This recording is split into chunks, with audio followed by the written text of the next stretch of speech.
बाबा जी की प्यारी साध संगत, सभी को प्यार भरी राधा स्वामी जी। हमारे YouTube चैनल पर आप सभी का हार्दिक स्वागत है।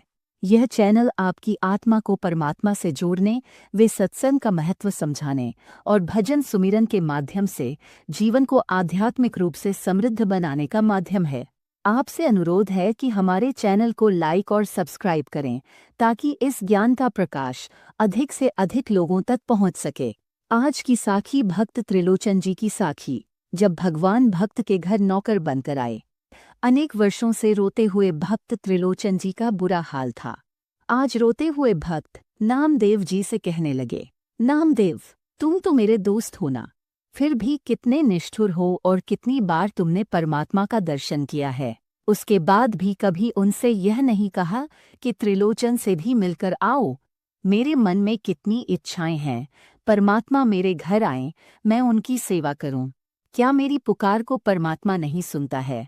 तब भक्त नामदेव हंसते हुए कहने लगे, अरे भक्तराज, ऐसा क्यों बोलते हो? मैं तो सिर्फ नाम की कमाई करता हूँ, तुम तो सेवा की कमाई करते हो। तुम्हारे पास जितना धन है तुम संतों की सेवा में लगा देते हो। संतों की प्रसन्नता से ऊपर परमात्मा की प्रसन्नता भी नहीं है।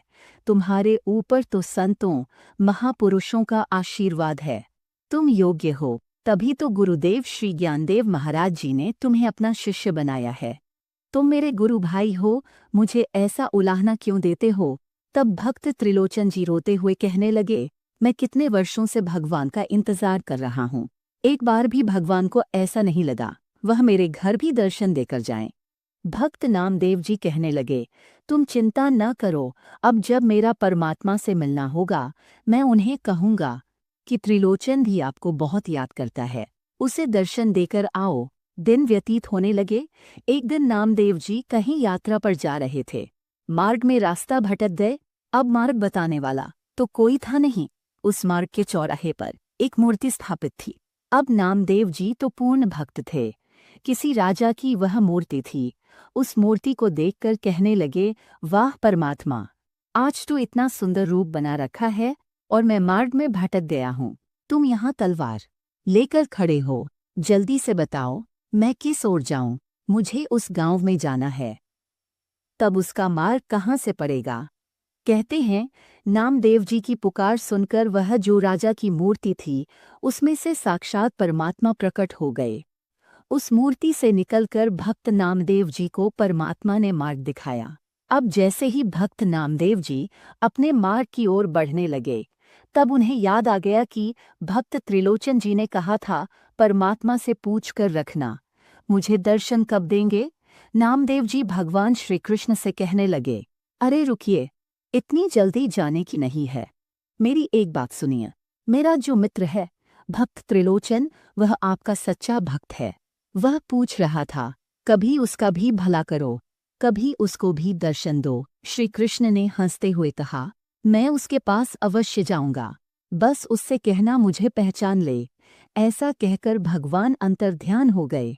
नामदेव जी गांव की यात्रा कर अपने गांव में पुनः लौट आए और भक्त त्रिलोचन जी के घर आकर कहने लगे, तुम्हें एक अच्छी खबर देने आया हूँ। आज मेरी परमात्मा से मुलाकात हुई। उन्होंने कहा है वह जल्दी ही तुम्हारे घर आएंगे, पर पहचानना तुम्हें ही पड़ेगा। भक्त नामदेव जी की बात सुनकर त्रिलोचन जी प्रसन्न हो गए। उनकी आंखों में खुशी के आंसू आने लगे। कहने लगे, परमात्मा मेरे पास चलकर आएंगे, इससे अच्छा मेरा सौभाग्य सद्भाग्य और क्या हो सकता है। अपनी धर्मपत्नी को बुलाकर कहने लगे, तुम्हें पता है परमात्मा हमारे पास आने वाले हैं। अब तुम जल्दी से तैयारी करना, उनकी अच्छे से सेवा करना, भगवान हमारे पास आएंगे। अब संत तो बड़ी भारी मात्रा में भक्त त्रिलोचन जी के पास भंडारा खाने आते थे।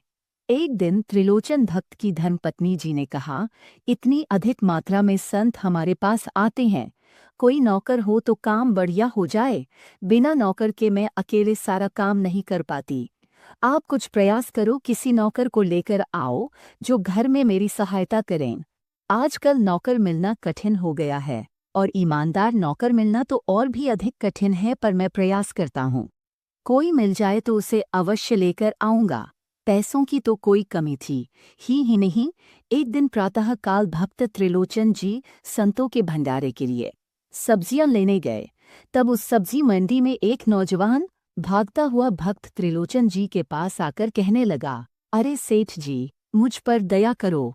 भक्त जी ने पूछा, क्या करना है? कहा, महाराज, मेरे पास खाने को कुछ नहीं है, पहनने के लिए कपड़े भी नहीं है, पर मैं काम करने में बड़ा होशियार हूँ। आप मुझे अपने पास नौकर रख लीजिए। भक्त त्रिलोचन जी पूछने लगे, तुम्हें धन में क्या चाहिए? तब वह नौजवान कहने लगा, मुझे धन की आवश्यकता नहीं है, बस 2 समय भरपेट भोजन खिला देना, और मेरी एक शर्त है, मेरे बारे में किसी से भी कोई बुराई मत करना। बस जिस दिन आपने मेरी बुराई कर दी, मैं आपके घर को छोड़कर चला जाऊंगा। भक्त जी ने पूछा, यह कैसी शर्त है? कोई कहा, मेरी यही शर्त है, इसलिए कोई मुझे नौकरी पर रखता ही नहीं है। अगर आप रखना चाहो तो मैं आपके पास आ सकता हूँ। त्रिलोचन जी विचार करने लगे। वैसे ही धर्मपत्नी ने कहा था, नौकर की आवश्यकता है, और यह लगता भी ईमानदार है। भक्त जी ने पूछा, नाम क्या है? कहा, मेरा नाम अंतर्यामी है, और कहा, सब कुछ जानता हूँ। त्रिलोचन जी ने कहा, सब कुछ जानने का मतलब क्या है? वह नौजवान कहने लगा, अरे गांव में इतने सालों से रहा हूं तो सबकी बातें जानता हूं। कौन क्या करता है, किसका स्वभाव कैसा है, कौन कैसे चलता है, इसलिए मेरा नाम अंतर्यामी है। भक्त जी ने कहा, ठीक है, आज से तुम मेरे पास नौकरी करोगे, यह सामान उठाओ और मेरे साथ मेरे घर चलो। अब भक्त जी उस नौजवान को अपने घर लेकर आए। अपनी धर्मपत्नी से कहने लगे, यह नौजवान तुम्हारी सहायता करेगा, इसका नाम अंतर्यामी है। धर्मपत्नी पूछने लगी, यह हर महीने कितने पैसे लेगा?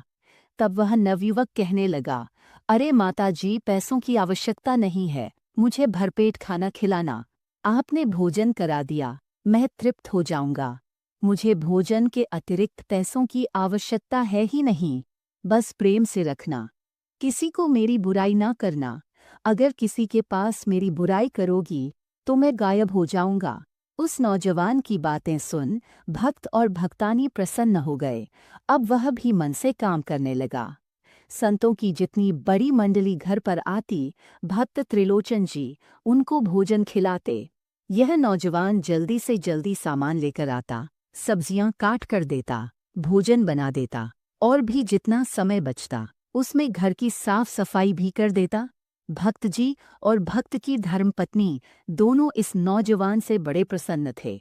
पर नौजवान में कुछ कमी थी। वह यह थी कि जब यह खाना खाने बैठता था तो भक्तन जी खाना बनाते बनाते थक जाती थी, पर यह नौजवान खाते हुए नहीं थकता था। अब किसी को कुछ बोल भी न पाए, क्योंकि अगर किसी को कुछ बुराई कर दी तो नौकर भाग जाएगा, और नौकर इतना बढ़िया था कि किसी काम में कोई दिक्कत आने ही नहीं देता था। एक दिन थक हार के त्रिलोचन जी की पत्नी अपने पड़ोस में पड़ोसन से मिलने गई। पड़ोसन ने पूछा, अरे कैसी हो? कहने लगी, सब कुछ ठीक है। पड़ोसन ने कहा, भक्तानी जी, चेहरे का रंग उड़ गया है, पहले तो बड़ी प्रसन्न लगती थी, आजकल नौकर रखा है तो काम कम होना चाहिए, तुम्हारा चेहरा तो उतरता जा रहा है। भक्तानी जी कहने लगी, क्या बताऊं, अभी कुछ कहने ही वाली थी नौकर के बारे में, तो याद आ गया, अगर मैंने बुराई करी तो मेरा नौकर भाग जाएगा। तब पड़ोसन पूछने लगी, अरे चिंता न करो, बताओ क्या बात है, मन उदास क्यों है? तब भक्तानी कहने लगी, सब कुछ ठीक है, परमात्मा की दया से किसी वस्तु की कमी नहीं है, तो फिर इतना परेशान क्यों हो? शरीर इतना कमजोर क्यों हो गया है? तब भक्त त्रिलोचन जी की धर्मपत्नी कहने लगी, संतों की दया से संतों की सेवा तो अच्छी हो जाती है, नौकर भी अच्छा है, पर उस नौकर में एक कमी है। कहा, बताओ बताओ क्या कमी है? कहा, जब खाने बैठता है तो रसोई का सारा सामान खत्म कर जाता है, इतना खाता है कि मैं रोटी पकाते पकाते पकाते थक जाती हूँ, पर वह खाते खाते नहीं थकता। भक्तानी जी ने इस प्रकार अपने नौकर की बुराई की, और उधर वहां नौकर अदृश्य हो गया। थोड़ी देर बातें करके जब त्रिलोचन जी की घरवाली अपने घर आई तो बुलाने लगी, अंतर्यामी कहाँ हो? अंतर्यामी कहाँ हो? पर अंतर्यामी तो जा चुके थे। भक्त त्रिलोचन जी भी अपने घर आए, पूछने लगे आज अंतर्यामी कहाँ है? धर्मपत्नी कहने लगी, बहुत देर से तो मुझे दिखाई नहीं दे रहा है। भक्त जी ने कहा, तुमने कुछ कहा होगा उसे, वह नाराज होकर चला गया होगा। भक्तानी जी कहने लगी, मैंने कुछ भी नहीं कहा है। कहा किसी से बुराई की तुमने?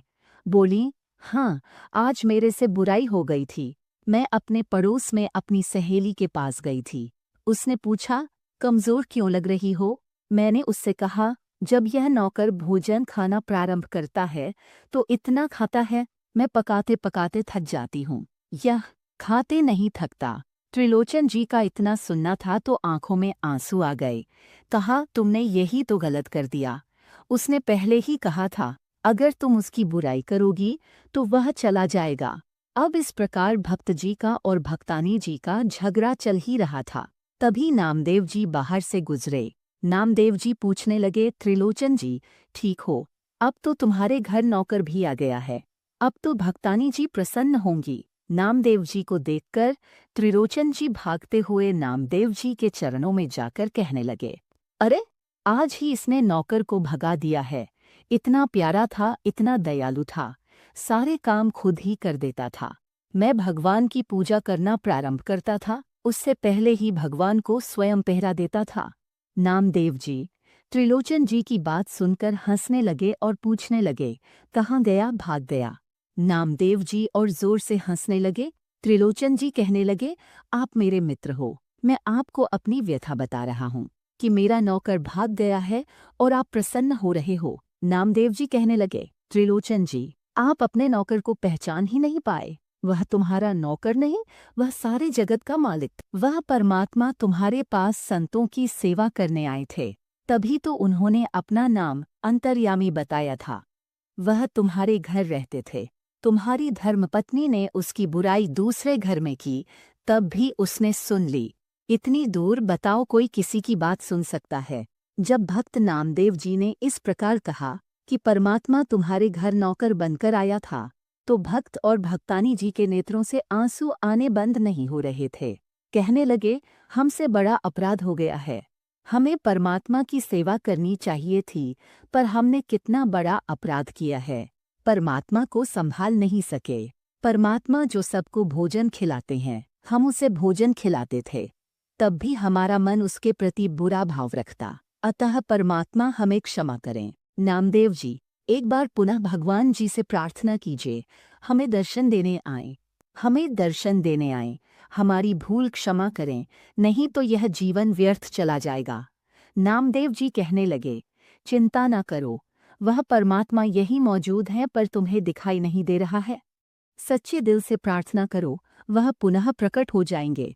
इस प्रकार त्रिलोचन जी, उनकी धर्मपत्नी परमात्मा को याद करने लगे। तभी भगवान श्री कृष्ण वहां प्रकट होकर कहने लगे, अरे क्यों उदास होते हो? मैं अपनी स्वेच्छा से तुम्हारे पास सेवा करने आया था। तुमने जो संतों की सेवा की उस पर प्रसन्न होकर मैं तुम्हारे पास चल कर आया था। त्रिलोचन जी कहने लगे, अब हमसे दूर न जाइए, हमारे पास रहिए। भगवान ने कहा, तुम किसी प्रकार का विचार न करो। जब तक यह शरीर है, तुम संतों की सेवा करो, भक्तों की सेवा करो, भक्तों की सेवा करो। जब यह शरीर शांत हो जाएगा, तब तुम मेरे लोक में परमात्मा अपने भक्त के लिए नौकर बनकर आए। झाड़ू पोंछा किया, सफाई की, लकड़ी तोड़कर लाए, सब्जियां काटी, भक्तों का सामान उठाया, संतों की सेवा की। परमात्मा राजी हो जाता है आपके प्रेम पर, आपके निश्चल मन पर।